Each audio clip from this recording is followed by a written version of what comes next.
I am going to, let's see. I think Laura has already started recording. Fantastic. Thank you, Laura. All right.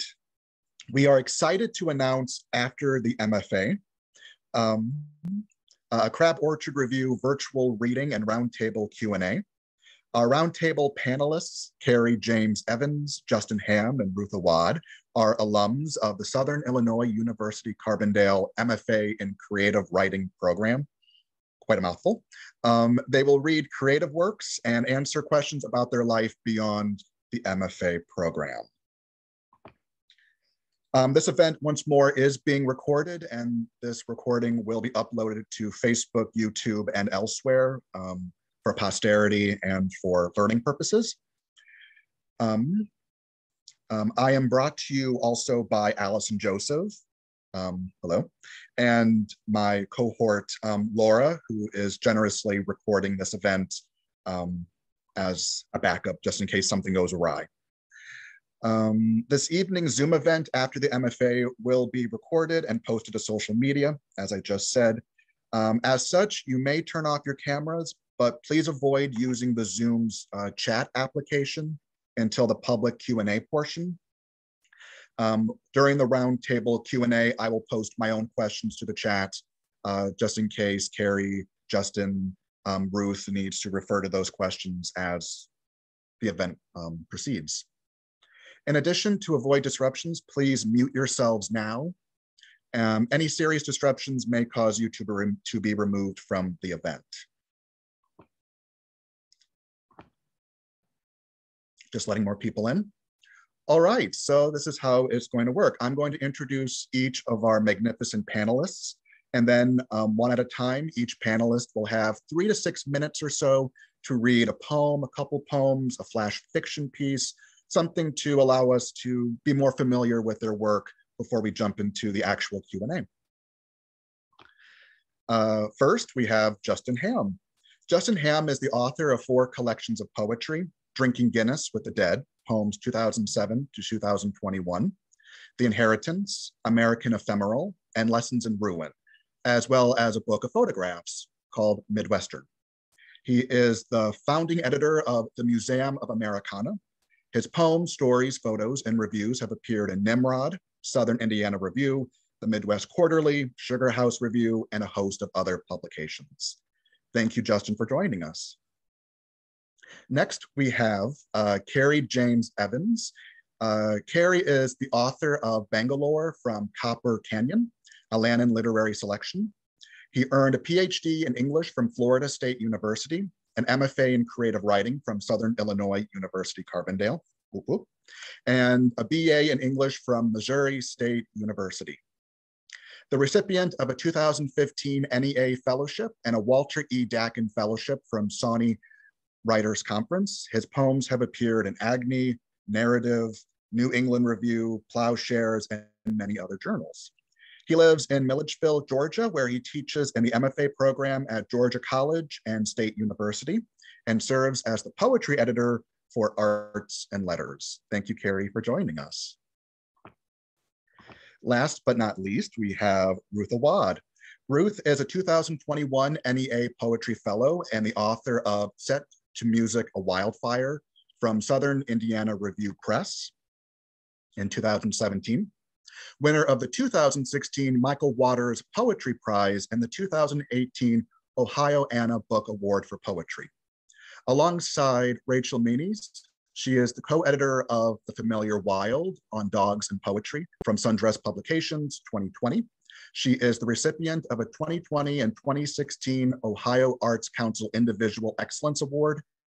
Her work appears in Poetry, Poem a Day, The Believer, The New Republic, Kenyon Review, Pleiades, the Missouri Review, the Rumpus, and elsewhere. Thank you, Ruth, for joining us. We have a lot of underachievers, clearly. No, just kidding. No, magnificent achievements. Thank you for agreeing to be here.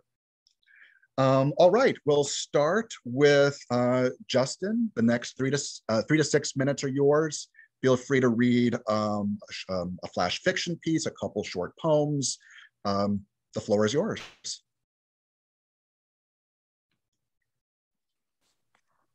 Hi, folks. I'm Justin. Thanks for having me. And, it's a real honor to be able to come back virtually to SIU and be able to share some of my work.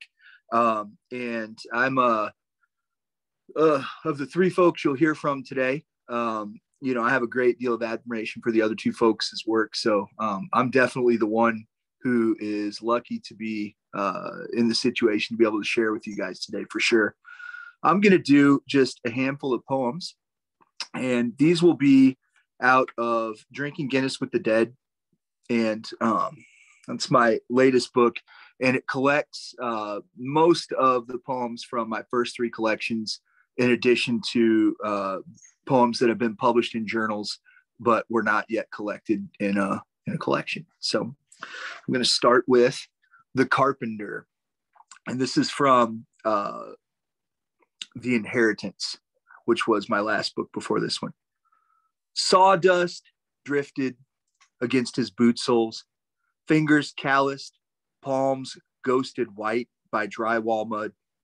Who knows vibration of circular saw and router?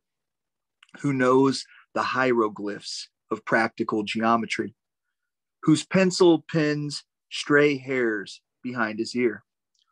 Who also grasps the cold algorithms of construction, the utter violence in his tools, the slicing and the striking, the ripping and the binding, all necessary to build or repair. This knowledge, too, lives quietly in his hands.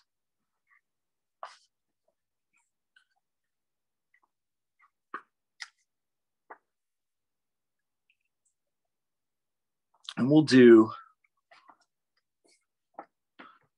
this one is from American Ephemeral, which was my second book. This is called Payphones in the Underworld.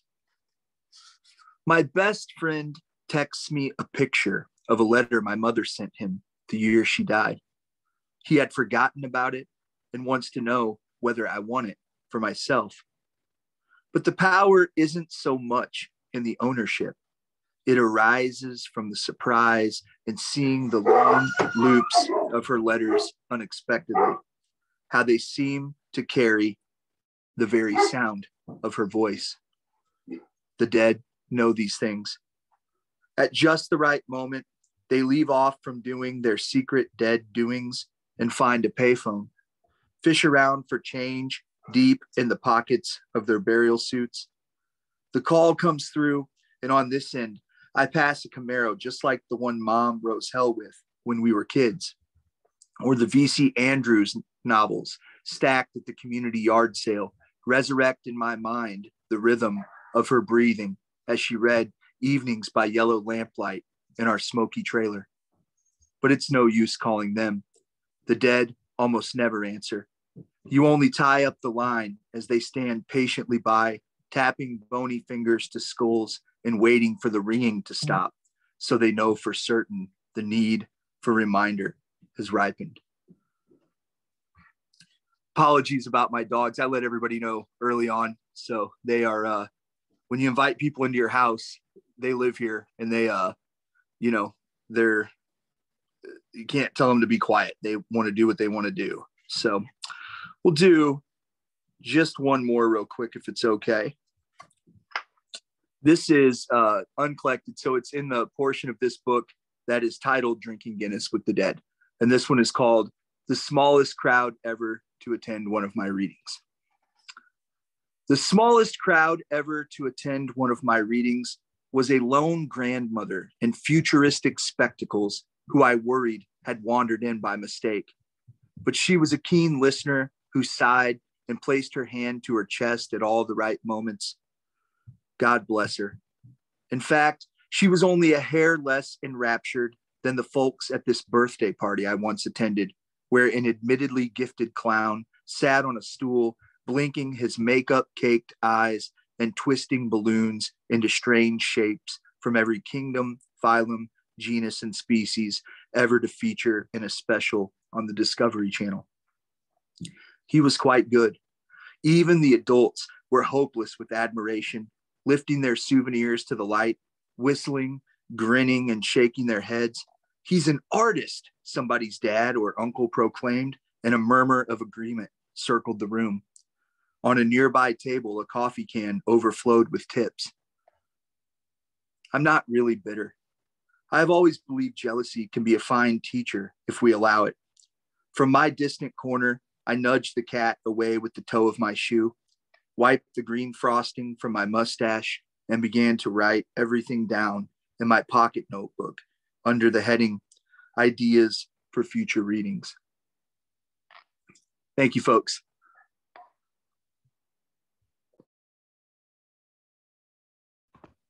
Thank you, Justin. Next, that deserves a heart. Yeah, I gave it a heart. Beautiful, thank you. Next, we have Kerry. Kerry, the next 3 to 6 minutes are yours. Thanks, Justin. And I'm sorry, Jacob. Thank you, Jacob. And thank you.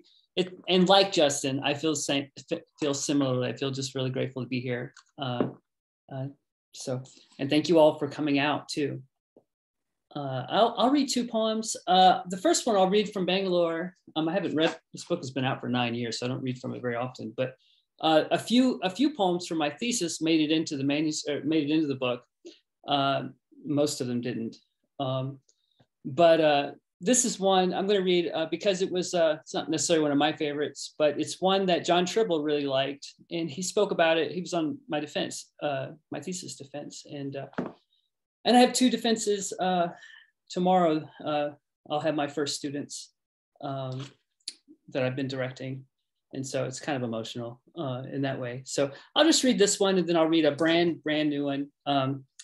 It's been vetted by I've got a handful of readers. I wouldn't read it if they didn't say it was okay.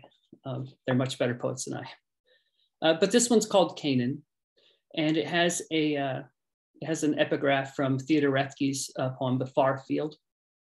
The river turns on itself. The tree retreats into its own shadow. Walloped between railroad ties and gravel, my brother and I shouldered burlapped rocks from a pit we thought the underworld. And we dumped those rocks in an onslaught of forgetting on the train tracks, while light caromed through a colonnade of idealized trees. What we claimed Canaan, borrowing from the gods our philosophies, the existential as reasonable as the grave. We were tracking adolescence across wilderness, seeking the impractical, the shepherd snug at harbor, eclipsed by the broadcast of a ham radio operation snaking through our walkie-talkies. To shortwave ourselves across space, we might have sustained transmission to other planets without risking a whipping at home via iron skillet or hickory switch. As sure as we walked, the interference channeling our bodies, the train shook loose the tracks, and our feet picked up quick, the belly of the beast breaking on the shore we called the living. Those tracks where we walked with fossilized rocks, wandering nothing more than Alabama with its thorny bushes and quicksand, its acres of red clay farmland lost to industry, carried on a train we could not derail. Radio waves pulsed through us like our blood, like the plows pulled by mules we knew so well from the stories of our parents, as oblivious to the coal cars as we were to the invisible world we knew as the radio. What we might tune our ears to for a bit of goodwill preaching, a brazen loss of self, backsliding wolf of a man worshiping a whimsical cloud. It made sense then, as much as anything does, to a couple of kids looking out at Canaan, proclaiming the promised land. If I were to revise that poem, I would put a few periods in it. toward the end. It's a little long-winded. I don't know about you, I'm always revising my work, especially when it gets published. I distrust it even more. Like seriously. This one is called Self-Portrait as Peach Orchard, and it's brand new. It's 3 little sections, well, it's 2 pages, but they're short lines, 3 to 4 beat lines, nothing much.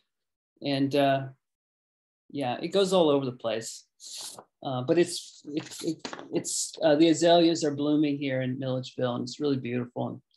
And I don't know how warm it is yet up your way. Things are starting to bloom now, maybe a little bit. All right, this is Self-Portrait as Peach Orchard. By orchard, I mean one peach tree in late March. Rosy blossoms fanning out in a yard at the edge of town, where pizza has found its way to a retired couple sick of leftovers. They hand the driver a check, which he cannot take. They pay cash, under tip. They fold their soggy slices, eat. One blames the other. They promise to make better choices for the rest of the week. That evening, the other makes the Ben and Jerry's run. By self-portrait, I mean associative dissonance. I mean a handful of ibuprofen after running no more than 1 mile this morning. The neighborhood's mowers gathering in mass to celebrate my return to fitness, all firing at once to cut the first bright burst of spring. Adieu, petite violets. So long, aster and crocus, primrose, drought lily. Greetings, pothole and subsequent ankle sprain. Pace e bene, whispers the relief of St. Francis stuck to the medicine cabinet. Later, green sky, streaks of gray, pink bolts flash and forth. Rain for days, and the ditch kitties with nowhere to go. They swish their tails, blink into parallel universes, eat salmon from marble bowls and tall windowed, pillowy mansions. They dream of mice wearing bow ties. And when the ditches finally drain, they lick their paws and blink back to their culvert kingdoms. Perhaps it's the uniformity that lends credibility to an orchard, the straight lines in every direction.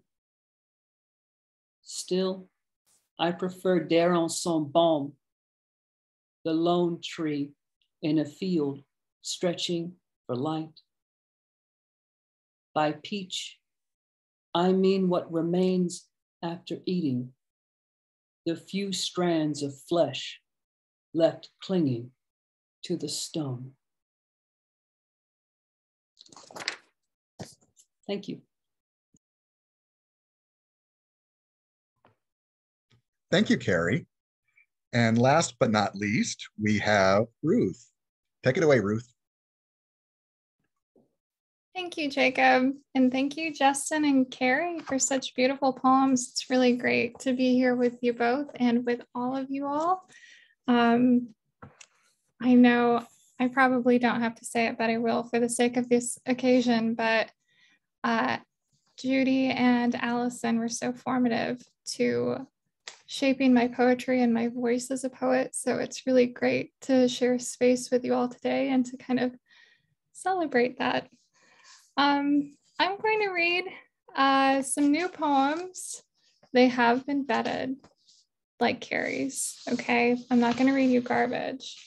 Most of these have been, they're in the works. They'll be in the public eye soon, but they're part of my manuscript in progress, so I don't hate them yet.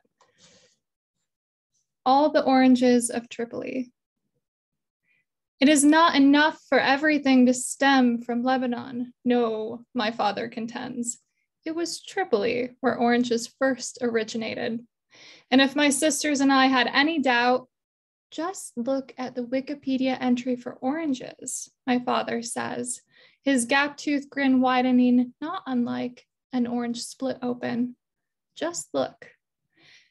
And like magic, whose origins I'm told are also Lebanese, there for the world to see unassailable proof that oranges come not from South China nor Spain, but Tripoli.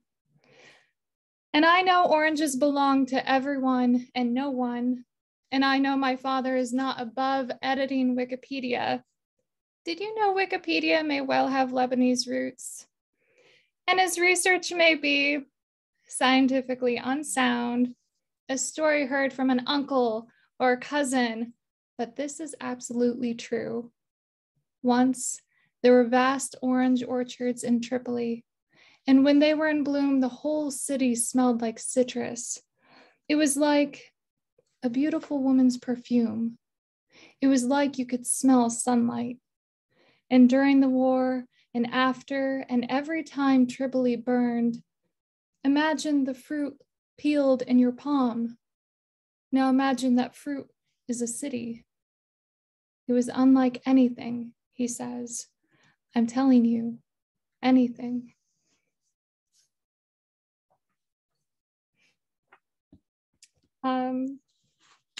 Thank you.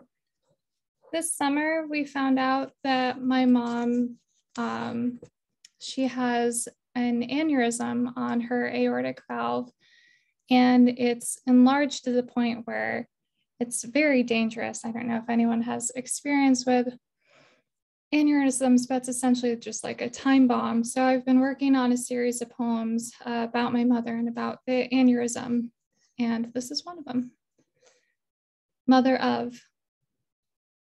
Paintbrushes face down in the water cup, and the red tendrils reaching like the summer she taught me to swim at the Y, ear to the water and listen. The long vowels of children dimming to a warble under the surface, almost holy to be held that way. My small body lifted by the water and my mother's hands, my mother who pulled me from nothingness into existence as simply as a brush tows red across a white canvas until it's an acre of bowing poppies, red as my lips drawing another breath, red as a choir. I want to fill my pockets with the color my mother made, to break the red mountain and eat its red pulp, to pin its red wings to my back and walk the red desert of my heart that learned from my mother how to live. And this is the last one. Sorry, that one always makes me emotional. I don't know why I read it. Just need to like shelve it. This is the last one I'll read. Based on a true story, my sister and I are both suffer from depression, and our depressive episodes always seem to sync up. So this is kind of a poem about that. I know, it's bad luck. The Sarah poems. We give each other a year to find reasons to live, but it's not even day one and I have a handful, more than enough for both of us. Last night, the train heavy on its tracks yowled in such a discordant way you would have laughed your ass off. This marvel of man-made machinery, its tons of machismo honking most undignified. Who will notice if we're gone? How about this? My money plant actually withers when my bank account nears zero. Coincidence? I think not. What about all the dogs we could rescue and the ones we can't if we're not here? Think of the sweet mutts who took a shovel to the head and still survived. Who will love them like you will love them? And you haven't seen the curiosity of hens, how they balk and preen and peck and bully, the small miracle that is an egg every morning, still warm. Today, the nesting box latch broke and the hens got loose. There's nothing like the bliss of a silly bird who thinks she's outfoxed her keeper, puffed there on the maple stump, grooming her wings, her triumphant saddles. The birds escape more than I care to admit, and one day I'm sure I'll find them gone, like when Dorothea flew over my head and out into the street, and I ran like I hadn't since middle school gym class, my lungs barely burning for the adrenaline, me yelling after this chicken in front of God and my neighbors in a city that hasn't even roused yet, me versus the hen who can't be reasoned with, but the stray cats will eat you, the hawks will too, you're everyone's food. Sarah, maybe we should be like the hen who thought I might eat her, but was tired from the chase and scared of what's next, who chose instead to trust the arms around her would carry her back home, who laid her head on my wrist, whose heartbeat begged my hand for mercy. Have mercy on me. I don't want to live in a world without you. Thank you.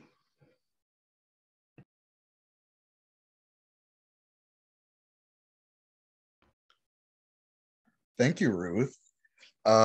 Sending that beautiful, beautiful, beautiful. Thank you for reading those. And once more, thank you, Kerry. Thank you, Justin, for reading your works as well. Really top-notch work. Thank you. Okay, so let's move on to the question portion of this roundtable event. I have 2 or 3 questions, really key questions that pays respect to this this event's theme, which is after the MFA. So my 2 or 3 questions have to do with the lessons you learned here at SIUC, how you grew as writers, and maybe some important takeaways that a lot of the second years and third years in this program and elsewhere, might benefit from. Because based on the roster, I see there are a lot of second years and third years in attendance today. So I'm going to post the first question in the chat. That way you can read it and review it as I'm reading it aloud to everyone. The question is, what advice would you give to a writer working on their first poetry book, short story collection, novel, screenplay, MFA thesis, someone who says, I have a lot of work and I want to get it published. I'm in an MFA program. I'm a first year, second year, third year. What are some insights we can glean from this very important question before one graduates?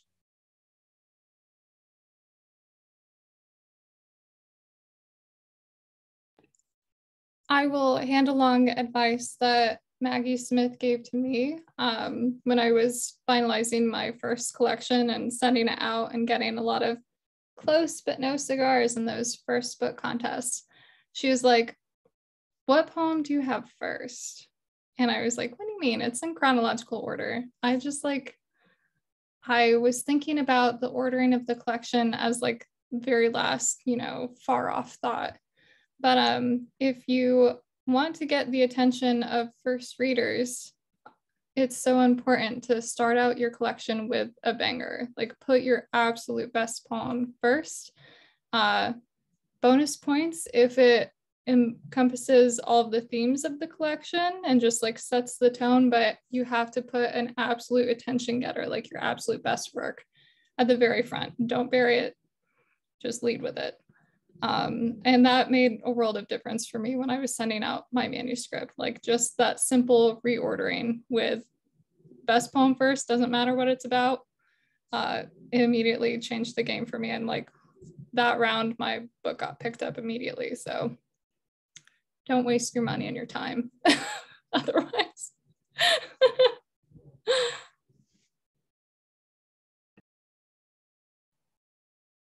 Thank you, Ruth. Kerry, Justin, do you have any insight, observations? Yeah, I will. I'll jump on this too. So I would say the advice that I would give is, let that book be your goal and let that be the thing, I guess, that you're working toward, but don't let that be the sum of what you're doing as a writer. What I mean is, if there are the possibility to go out and read or share your work, get out and do that. participate in the literary community, and continue. Don't let the success or the failure, so to speak, which is not a permanent thing anyway, because something may not land, and then it may land a long time from now, and so you can't really predict those things. So you can't put your participation in the literary community or your self-worth or any of those things, you can't pin them upon the success of that first book, right? And you just don't know when those things are going to happen, but that doesn't prevent you from being an active writer and continuing to enjoy it, because at the end of the day, it was, when I did my first book, it was great, it was a wonderful experience, but I don't have the memories of that to the same degree that I have the habits that I built around doing the readings and interacting with people and making relationships and living as an artist. That's kind of what it's about.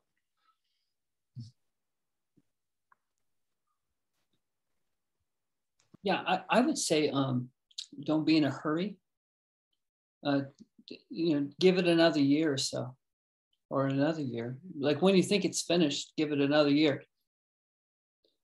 Time is just your best friend, as it's just your enemy too. But as a writer, like it's just, you can sit at a desk and revise all you want, but when you can also, I have all these drawers on my desk, and I love all of them. I've got poems in all of them. They all mean different things. And the drawer, putting that poem in a drawer and moving on, reading, you're going to get new ideas for how to approach a manuscript. Reading collections. Judy had us read, I think it was 100 books or something, or it's maybe not 100, but we had to read a lot of first books, and reading first books, right? Seeing how people are coming 4 a week. Yeah, that's about what I give my students, about 4 a week. There's just there's no substitute for that. Spending time in other people's poems and books and seeing how they organize their ideas. I think a lot of things that I notice in books that I like too are variation. Ask your book questions. Like ask your poems, like if I told this from a different perspective, different POV, what if I just wrote the opposite of this poem and write the opposite of the poem, write your poems backwards. Because I think ultimately you want every one of those poems, as much as one can, right? To be unassailable. You want those poems to be, like this is the way that it had to be written. And maybe that's, too, we all fail to meet these things, but as much as one can to try. But I'd say don't be in such a hurry. That said, I probably need to get a second book published so I can get tenure. But I love sitting on these poems too long, probably. I think one of the great takeaway from the comments is, being a writer is not just what you do, it's who you are. And it's a really very personal process of self-discovery in which you're constantly striving after, becoming the best writer you can be. And it can be very time consuming and stressful, but if you're a poet and you want to be a poet, then be the best damn poet you can be. Which is a very powerful lesson that I'm being reminded of every single day in this program here at SIUC, and it's again really needed. So thank you for those responses. The next question is in the chat. How did you transition from the MFA program to the real world? I don't know what real world is, I guess. Are we in the real world? But the program, but outside of the program, right? After graduation, what were the prospects for you with your careers, academically, professionally, as teachers, editors, mentors? And what hurdles, if any, did you overcome that allows you to, that you learned from, and insights that we can, again, glean from those experiences?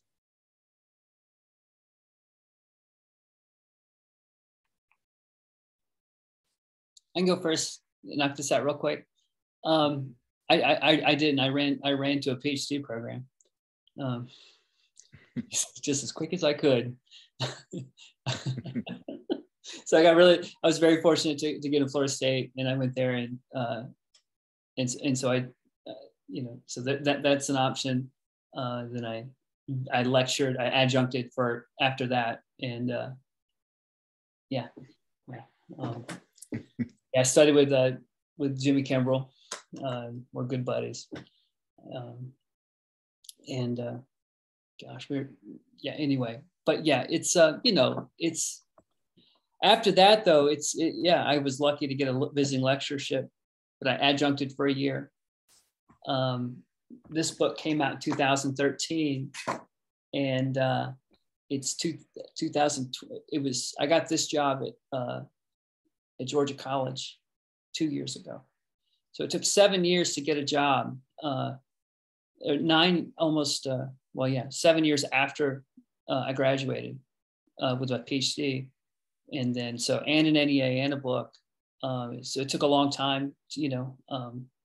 I worked in grants at St. Louis with Travis Masati, another SIU poet, at WashU, and that was a really tough job, but I learned a lot.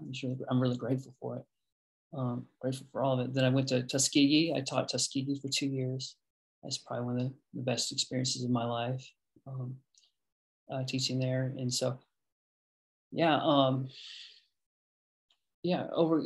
moves since Carbondale. That's a lot of work. But I've got a really good partner, Renee, makes it all worthwhile. So you just keep your head down and keep working, right? Keep moving forward. In the military, we had a saying, it was always improve your campsite. And it's so corny, but I don't know. I always think of that, like always improve your campsite. So, I always do the dishes, I guess. Maybe that's how you overcome your hurdles, is do the dishes. I don't know. Thank you. Justin, Ruth?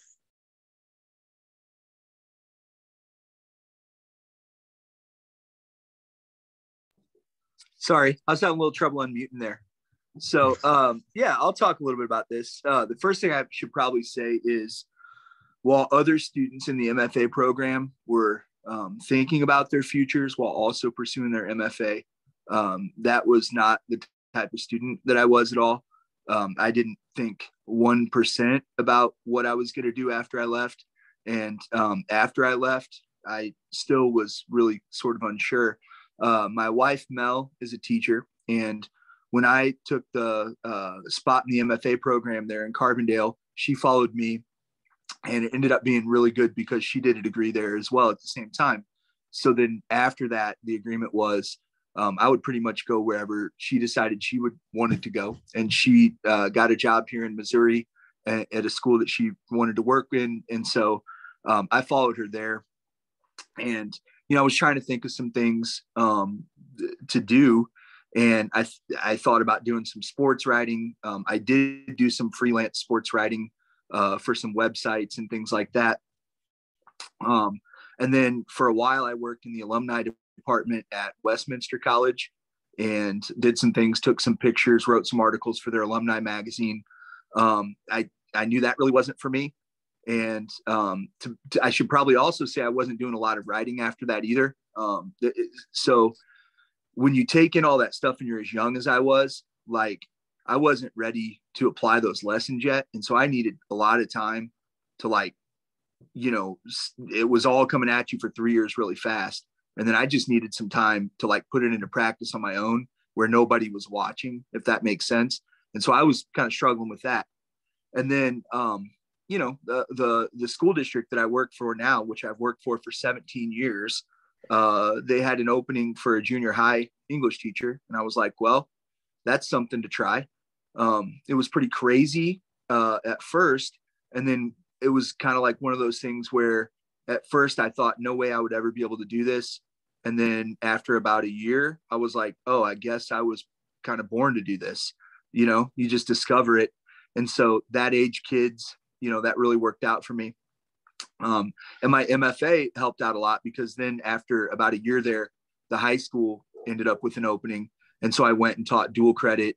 I taught some dual credit composition, some dual credit creative writing courses, and then a lot of honors English, American literature.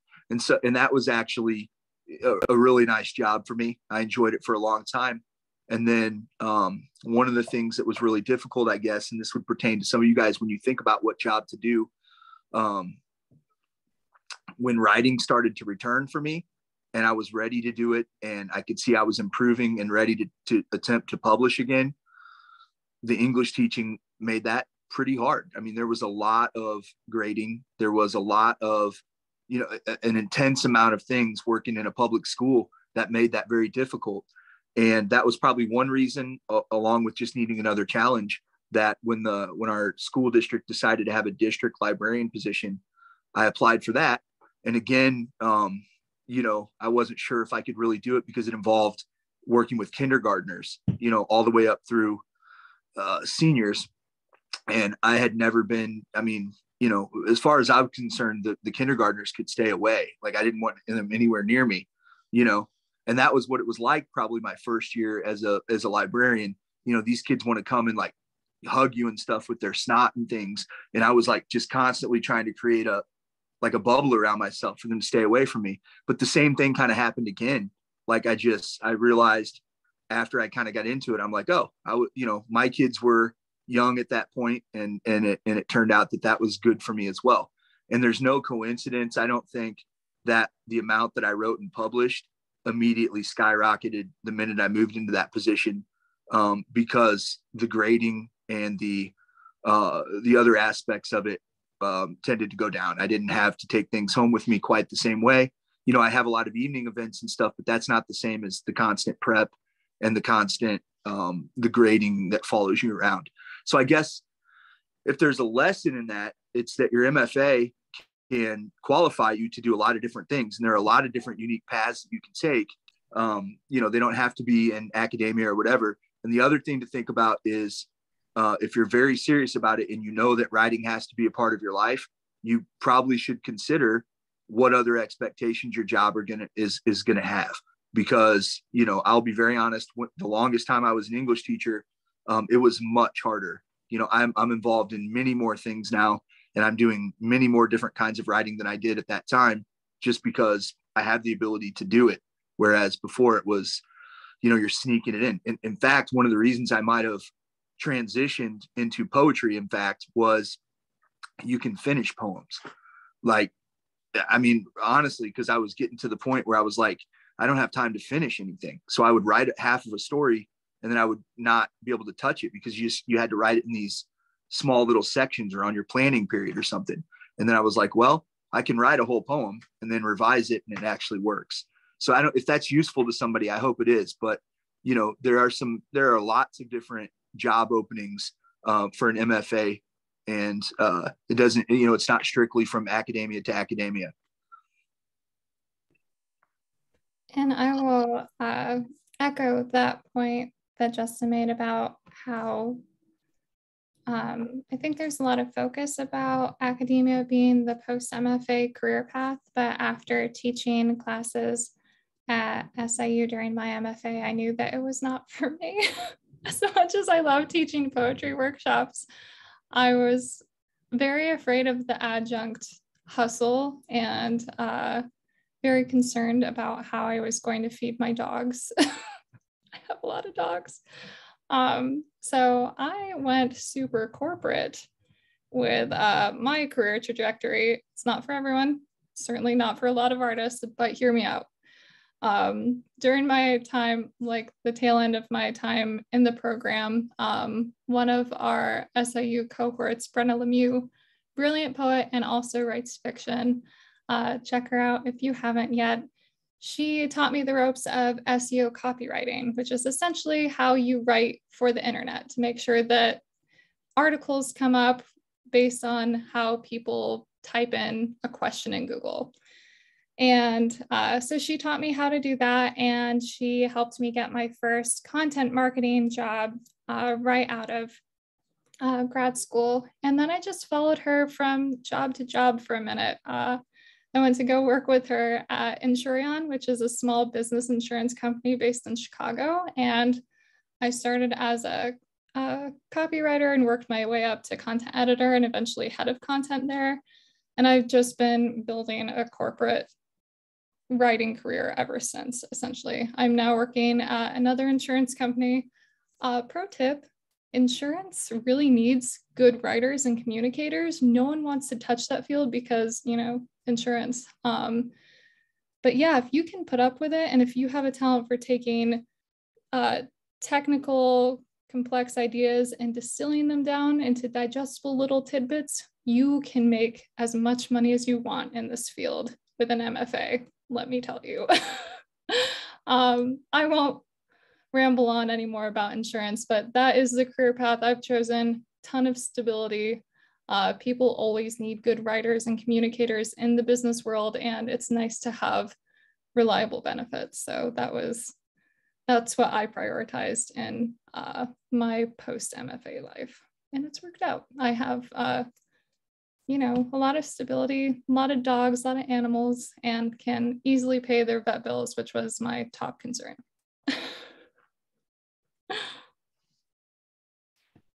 Thank you, Ruth. Thank you, Justin. My two main questions have been answered. Thank you again. And now let's open the floor to people in the audience. If you have a question about our panelists' experiences in the MFA program, questions about their poetry, you want further insights about their creative process, you know, feel free to pose those questions in the chat. I'll give everyone the next minute or two to come up with the questions and post them in the chat. And as we wait, I just want to say once more to our panelists, thank you. Thank you so much for coming.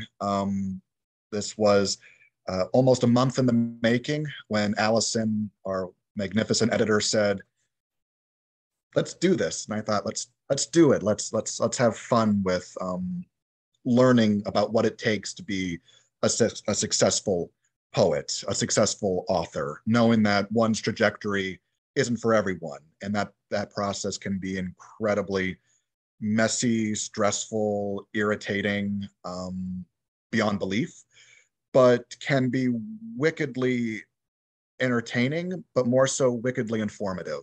And it may have its heartfelt moments. So thank you for the three of you. And also thanks to everyone else here in the Zoom room for showing up for the last day of March to really celebrate not only our panelists, but their work and the work that we contribute to the literary canon, which is ever expanding, which is really, really great.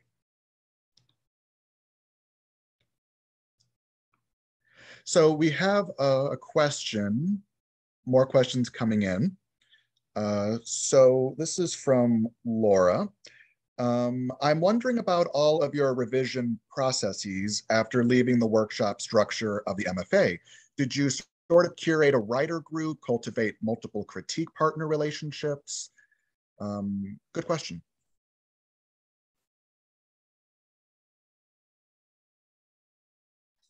I'll go ahead and start with that. So I have a couple of friends whose taste I just seem to jibe with. And over time, as they get to know your writing and what you're trying to do, they become almost tailored to you as a reader. And you can, you know, and I try to give that back. But those couple of people will read things, you know, quite often for me, and will be able to make just the right cuts. They just seem to understand exactly what I'm trying to do. And so that's really, to me, more valuable right now than going into a workshop. I feel like the vision of what I'm trying to do, I understand it well enough that I don't need, you know, like 10 or 12 voices offering things to me. I think I need somebody who's already kind of shaped to what I'm trying to do. And then they can offer that kind of feedback for me. And so I trust that quite a bit. And if that's not available to me, you know, sometimes I'll be honest, the editor ends up being the person who decides whether it needs to be revised or not. You know, if I feel pretty good about something and I send it out, and you know, the quality of publications that I'd like to land it in are not in any way responding to it, to me, that's a message that I need to go back and revisit it and see if something's not working. Thank you. Kerry, Ruth, any insights?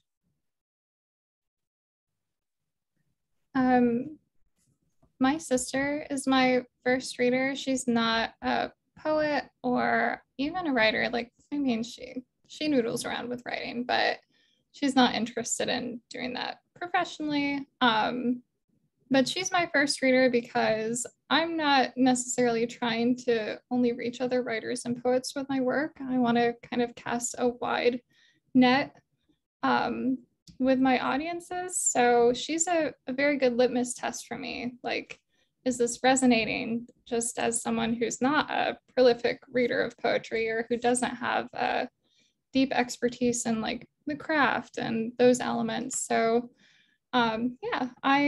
she's really the only point of view that I'm interested in. I'll let my partner read my work too, but he's a fiction writer and he just honestly, he's like, it's good, whatever. Moving on. No, he's great, but I just look for my sister's feedback. If she's like, you're trying too hard, I know that like I've missed the mark. I also really trust my ear. Like, I read my poems out loud constantly as I'm writing them and revising them. And I feel like that is such a useful technique if you don't have someone, if you haven't found a good first reader yet, or if you're working on building that community, practice reading those poems out loud.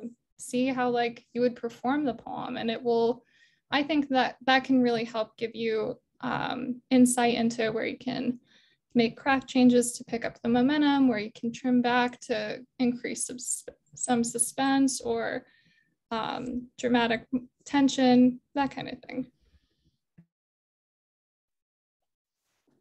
Yeah, I would say, yeah, I've got, my brother's an electrician in Mississippi, and he's one of my best readers, especially for narrative poems. He doesn't really like my lyric poems too much. He says, well, I don't really, he says, I don't go for those. You know, he's like, it sounds pretty, but I don't like it, you know. He likes, but any of the more narrative heavy poems he loves, absolutely loves. Well, sometimes he doesn't, and he'll tell me. So, and I want him, you know. So, yeah, he's a great reader. You know, my poor wife, she hears a lot of poems. But no, I have about 4 or 5 poets, 4 or 5, sometimes 6 poets that I'll run drafts by, and they and vice versa. And I'm also reading manuscripts all the time for people and giving feedback on that. And that takes a lot of time. And it just kind of happens over time. You don't really know how it's going to happen, but people find out and they send you manuscript. And I feel like I learn a lot from reading other people's poems too, and helping them revise and you know, because you know you're helping them a great deal, but you're really helping yourself too. And you know, it's it just the thing is I think it's important to build some form of community, because it can be such a lonely art, you know, and it shouldn't be.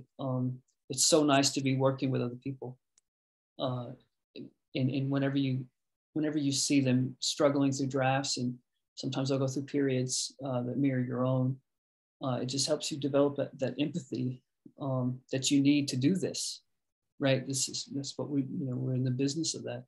And so, yeah, I would say too, you know, like if you don't have a reader, be a reader, right? And it won't be long until you have readers. So. Thank you, Kerry. Very thoughtful, much appreciated. The next question comes from Lyra. Does anyone have any tips about getting into the field of editing and publishing? I actually took the corporate route with HR after I got my BA in creative writing, and I got so sick of it, I came back to school, lol. I really want to be in the editing field, but it's so closed off and impossible to get into unless you know someone. Are there any tips on how to break into that industry? That is such a good question. I wish that I had an answer for you, but I got into copy editing for Button Poetry by way of Hanif, and because he was an editor with Button for a while there, and they just had more work than they knew what to do with. So he brought me in, and I still do freelance content and copy editing for them. But yeah, I'm not sure. I guess like networking is going to be super important for a career in that field. I know Jay Eastow, who also was part of the SIUC program in fiction, she got into publishing post program. And she kind of started with the bottom jobs, like just taking on some freelance assignments from publishers and eventually building up a name for herself. But she's been very successful in doing that. So a lot of hustle though.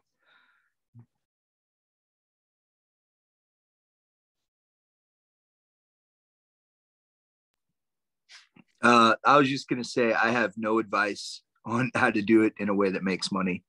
So that's all. Yeah, I would say similar to what Ruth said, make a name for yourself, take on any editing job that you can find. And if you do a good job, which you're going to build a following. It's going to follow you. It's going to build. You're going to be able to build off of that. I know that. Yeah, I mean, just not. I think the big thing is. I remember after I graduated my PhD, I was having difficulty on the academic job market. I didn't know what to do. I took a job in grants, and it was like an entry level job, and it wasn't exactly what I wanted to do. I felt like I may have been overqualified. I learned very quickly I was not overqualified. I was massively underqualified, and I learned so many skills that helped me build myself and build skill sets that I didn't have that I thought I had, but I didn't really. And so I guess that's what I would encourage you to do is like, don't be afraid to take a risk, take a job that's going to challenge you. And that might not be exactly what you want. It might be lower, than what you expect, I have a master's degree now. Well, you have a master's degree, but don't be afraid to take an entry level job. And if you do a good job in a year or two, you're going to be indispensable. Other people are going to leave. You'll see this when you're working. People leave, people move. If you do a great job, they're not going to want to lose you. So, it's about people, and people love working with people that they love to be around. Remember that too. You're the kind of person that shows up, works hard, does what they need to do. You really think? I mean, like the people that come into my life like that, I don't want them going anywhere. Those people I hold on to. And so, especially in the workplace, that's what so that's my take on it. I don't know. Oh, I will also mention that Maggie Smith, before she became famous and now can just coast on her poetry, she did freelance editing for a long time for a couple presses in Columbus. I think Pearson was one of them. But she said that the way that she made a freelance career out of editing was she joined there's like a freelancer or a freelance editing group, or I'll email this list afterwards and get the name. Allison, she's shaking her head like she knows what I'm talking about, but there's some kind of membership, and essentially like people go there to find freelance editors for projects. So there is a membership fee, but she said that she got a bunch of her early work that way, and it led to more consistent gigs that she could just rely on for steady income.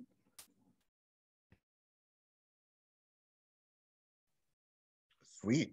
Thank you, Ruth. Thank you, Kerry. Great question. Thank you, Lyra. The next question comes from Little Grassy, AKA Annie. Hey, Annie. A question not post-grad related, sorry, doesn't matter. I'm curious about, and of course, tickled by the use of humor in several of the poems read tonight. Me too. I'd like to ask the poets, were you intending for those twists, or did they surprise you somewhere in the writing process? Do you feel that humor, wryness, levity, etc., plays a significant role in your work?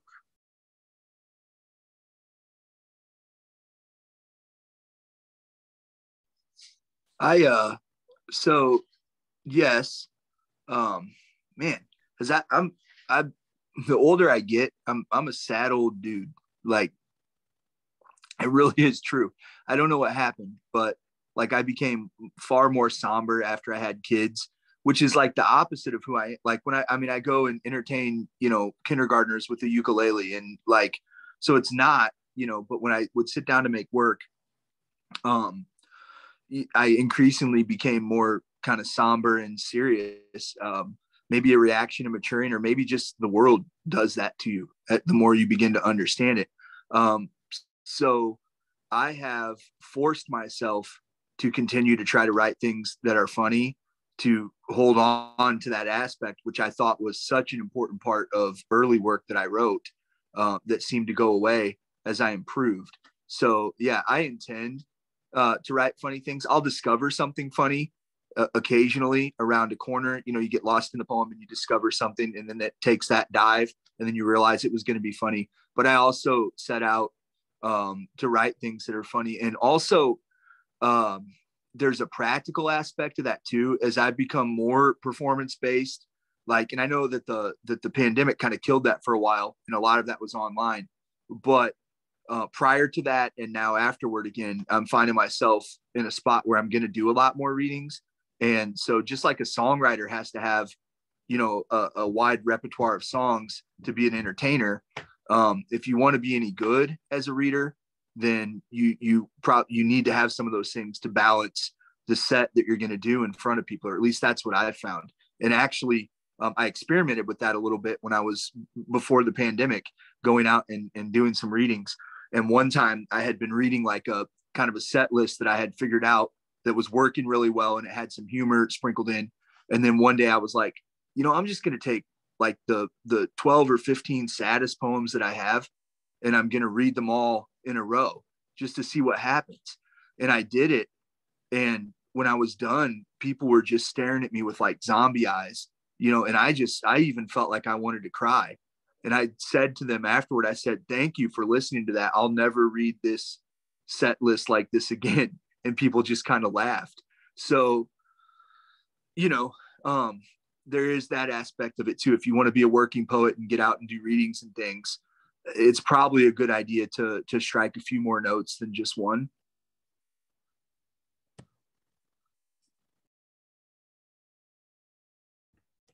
That is such a great point, Justin. I feel like I did that accidentally because I was just bumming myself out with my own readings. I was like, damn, if I'm sad and I know these poems, how must everyone else be feeling?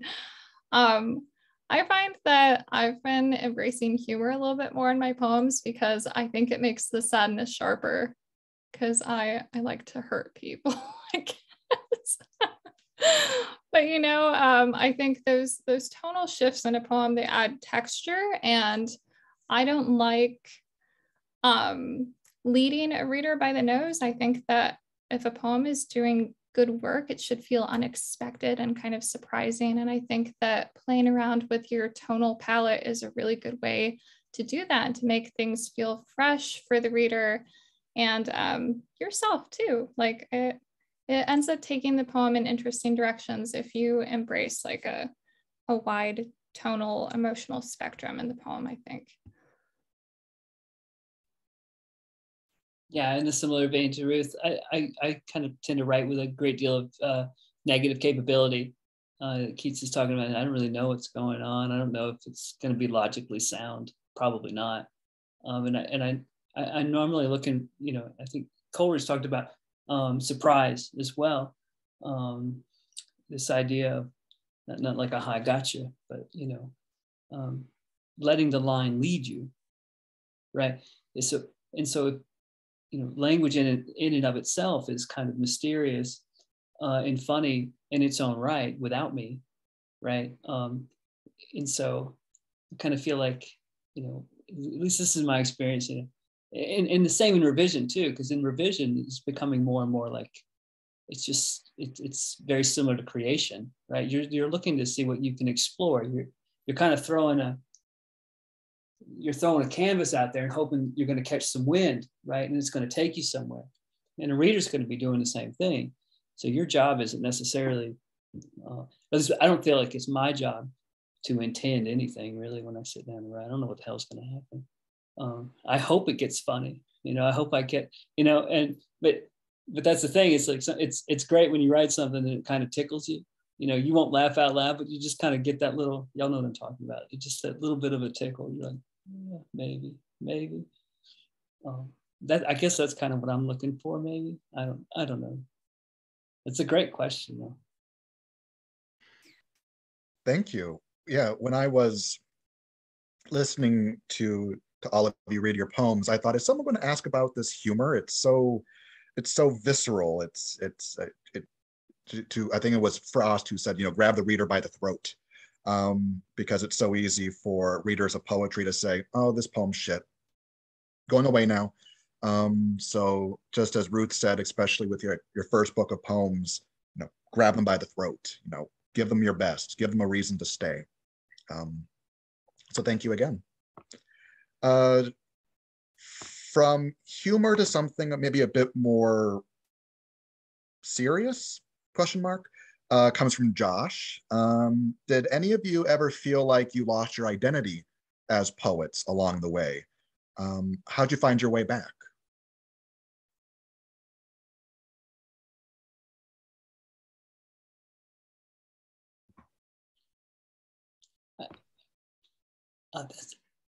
Yeah, I don't know if I found it really.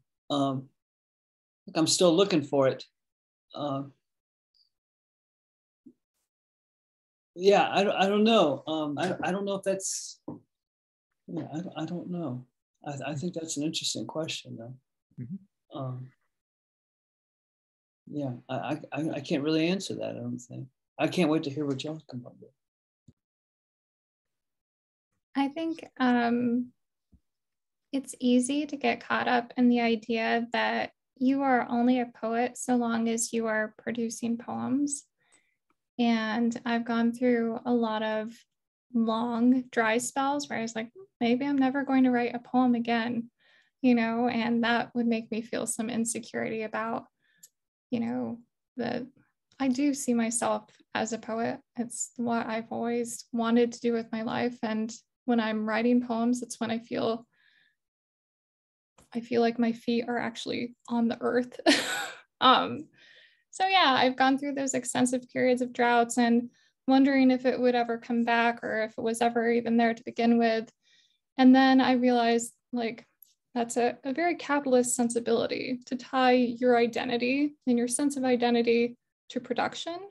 And so once I started trying to consciously decouple the idea of being a poet with producing poems, it's very valuable to me. Also, I hate capitalism. I'm very happy to ramble about this, but I think as much as it was helpful for me, it might be helpful for someone else to don't make your word count your sense of value or your sense of identity. Like, just decouple that shit. Even when you're not writing and not producing new things or sending out work or doing whatever it is that poets do, you're still observing and absorbing the world. You're still putting things into the creative well that's going to come around eventually. And I think just have faith in the fact that even if you're going through a dry spell, that doesn't mean that you're not incubating. That doesn't mean that you're not working toward something creative in the future. So it always comes back. I guess I would say I found my identity in those spaces, or at least an aspect of it. And what I mean by that is, you know, I'm a dad. That's a huge part of my identity. And that developed a great deal during times when I wasn't writing a lot. And, you know, I'm in a long-term marriage, you know, I've been with my wife. We've been together 22 years, right? And so that's a huge aspect of who I am. And those things aren't necessarily tied to writing in a concrete way. I mean, they influence it, of course, you know. So I guess in that sense, I'd have to say no, because even when I was, you know, ups and downs, I have felt as a poet or as a writer like a complete and utter failure, but that never crossed into affecting my identity, you know, because here's the deal: whether you're a failure as a poet or whether, you know, you have a national book award, you still got to go to your kids' dance recital, you know, and you still have to play the ukulele for the kindergartners, and there better be flowers on your anniversary, you know? And those things are important to me. And so they kind of buoyed me or kept me from, you know, losing that. Now, in another sense, if you're talking about your literary identity, I lose that all the time, because every time I find another writer that I follow under the influence of, you know, I go through this process of feeling extremely beneath the things that they've done. You know, I feel like they're so much better than me. I fall under their influence. You know, I think that this is the only thing that should matter in the world for that time. And I get obsessed, you know, and that works its way into me as a writer. And so I lose my identity to them all the time. And fortunately or unfortunately, my flat Midwestern voice always comes back. And even though, you know, I might take something from this person or that person, I don't think that identity, I try to shake it all the time, and I still can't. Like, even when I take those influences in, it's me, you know, using those influences, and I can't really do anything about that. You know, sometimes I wish I could.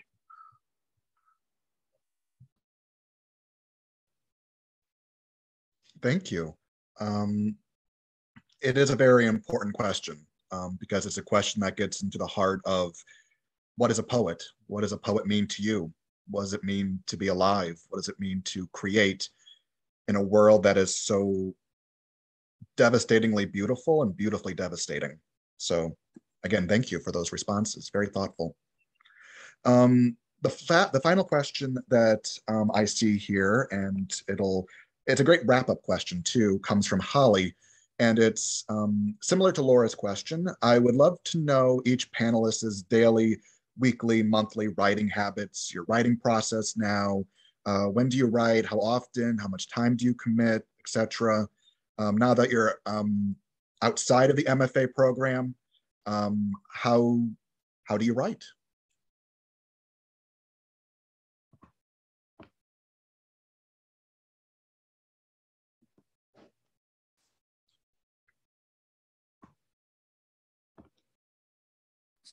All right, I'll kick this one off. So I should say, first of all, that when I'm writing, and when I'm not writing, whatever that I say is not true.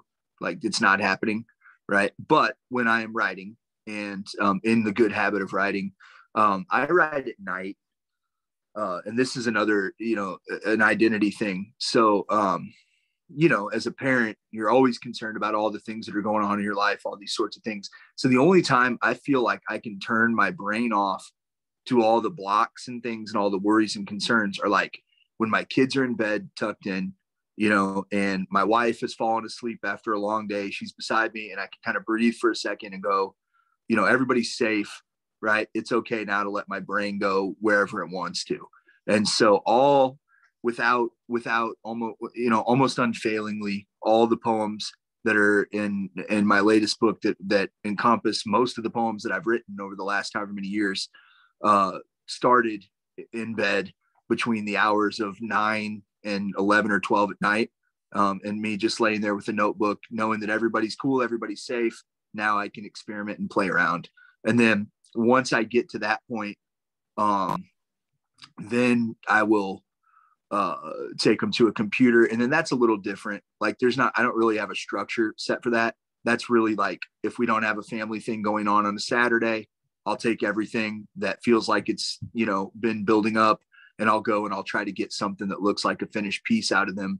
And then that might, you know, it might take me 6 Saturdays before I feel like I have a batch of poems that are even approaching, you know, the possibility that they could be sent out or whatever. And then sometimes, I mean, good Lord, I thought, so like the poems in this book that are the new poems, I was like, oh, these are really new. And then I started to look, and I realized like new to me was, you know, 16, 18 months old.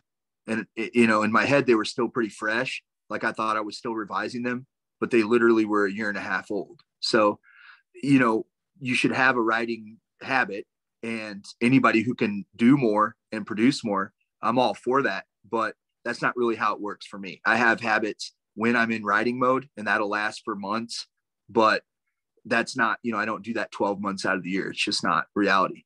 Now, interestingly, I'm in a project with a friend of mine who's a singer-songwriter in Seattle, and we're doing some songwriting now. And I found that that's totally different, because he sends like a melody sometimes, and I'll be working on that. And so, a melody creeps its way into your ear. And so sometimes I'm writing that even when I don't want to, because I have the melody in my head and I'm like driving around with it. And so I'm hearing it and I'm like, oh my Lord, I got to stop, because I have a verse to this song, just because his singing and his music's been in my ear the whole time. So that's a new experience for me.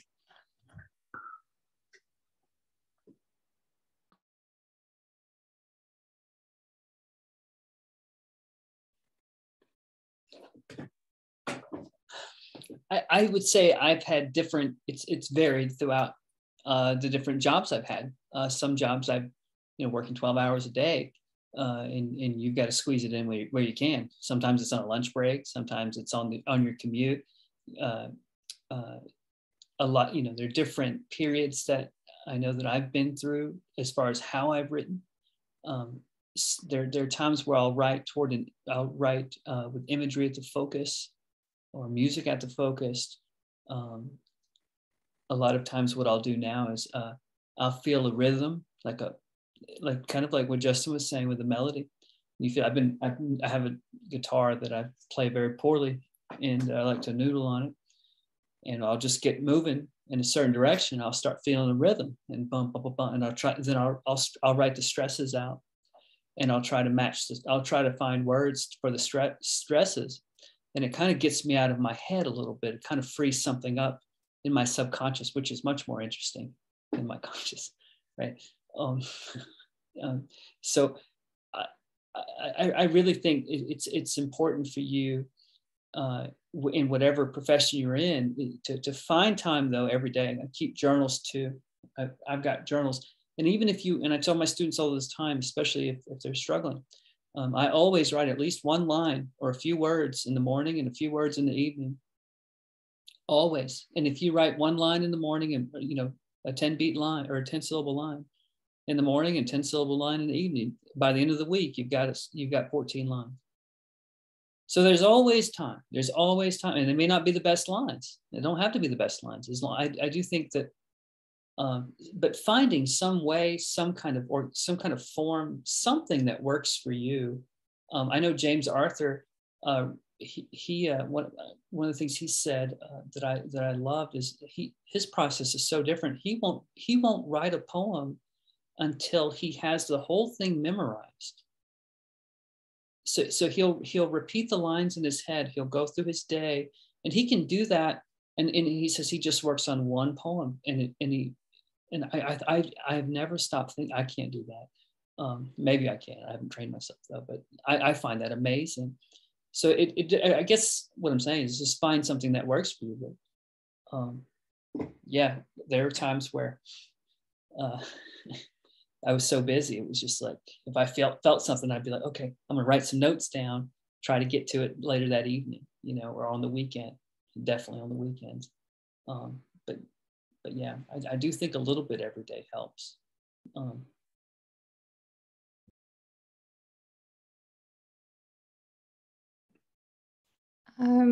I, like Justin, tend to write in seasons. So my work allows me to take off, a considerable chunk at a time, like a week, 2 weeks. And I will just force myself to write every single day for those 2 weeks. I get up at the same time every day, treat it like a 9-to-5 job, and I work from 9 to 5, just trying to get as much out as I possibly can. And that's how I finished my second manuscript, actually, between jobs, because I left a job I'd been at for 4 years to come work at this new place. I took 2 weeks off, and I just I had to write 30 pages. So I just cranked out as much as I possibly could to finish it in that amount of time. But, you know, it's probably going to be another month or so before I feel like writing again because I exhausted myself. But I try not to put pressure on myself unless it's in those little sprints like that. And I just write when I feel like it because I don't want my poetry to feel like a job. I work on so many different things all the time, and my poetry is my one place where I can write how I feel like, when I feel like, and no one can tell me what to do. So I try to keep it precious like that. But like I said, even when you're not writing, you're always feeding the well. You're observing the world. Even when you're watching TV, hopefully you're like, you know, engaging with what you're consuming. And so that's going back in the filing cabinet or just walking around your neighborhood, taking your dogs for a walk and noticing the different smells and the different plants and the bird song that you hear. So just like collecting that in the vault. Also reading, I think, you know, if you cannot commit to writing every day, I read at least a poem every day and I'm like, that's good. I was a poet today because I read a poem. So yeah, I try not to, again, put too much pressure on myself. I try to keep it fun and interesting for me. And so yeah, write when you feel like it. Don't do what you don't want to do. I love what Ruth said there, and just to kind of go back to that, it's like something that we were talking about a little earlier, but like this idea of what it means to be a writer or a poet. You know, if you're playing the long game and you're in it for the long haul, you know, learn to appreciate those aspects of it. You know, like one of the things for me when I started writing poems is I became a better person. Like, you know, the considerations when you begin to put things on paper and make judgments about them and that sort of thing, you know, especially if you write sometimes in a confessional mode, you know, I would start to get some of those things down and then I would be like, wow, I need to get better as a person. So the stuff that I'm writing about myself isn't so, you know, so I don't have to judge myself so harshly. And then also, you know, you're a better person when you notice the world around you and you empathize and you put yourself in other people's shoes, you know? So, I mean, it's important. Yeah, I know we all want to publish books and we all want to be seen, but like, you know, living the poet's life or the artist's life is super important. And that's one of the benefits. And that's a benefit you can hold on to when the other benefits aren't there. And I can promise you that there will be times when, you know, people will invite you to do, you know, really awesome things. I've gotten to do some very cool things. And then there will be times where you feel like, you know, you couldn't pay somebody to want to hear something that you wanted to read to them. And you're going to have both of those. But if you enjoy, you know, the benefits of living as a writer or a poet, then that's how you play the long game. Wow. Thank you so much for those, again, thoughtful responses, a lot to think about, a lot to feel about, because as I said before, you know, poetry is not just what you do, it's who you are. It's so much more multifaceted than what meets the surface. So thank you again. I would also like to remark that this event is dedicated to Jon Tribble. If I start to think about it, I might get teary-eyed, but Jon Tribble is in our hearts, and it's an honor to be in the presence of such remarkable writers. So on that note, thank you everyone for attending this event. It made my day, it made my week. So on that note, feel free to head on out, and thanks again for coming. Bye-bye, everyone.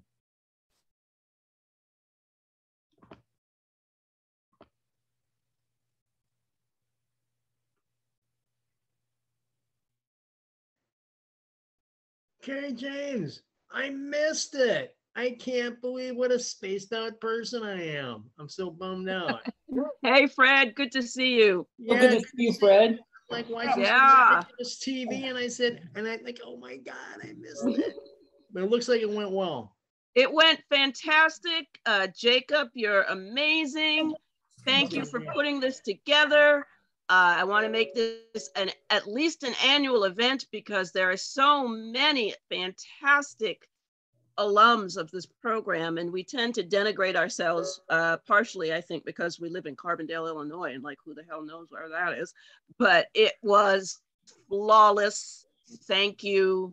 I was just beaming with pride and just, it was amazing. Thank you so much. And what a great lead into Little Grassy next week, you know? So, and Kerry James, tell your students, your MFA students, to join us. It's all online, it's all virtual, it's all free. So we'd love to have folks from Georgia College and State University. Oh yeah, we got that Milledgeville vibe. We're small town, small town. Mm-hmm. But yeah, I'll tell them.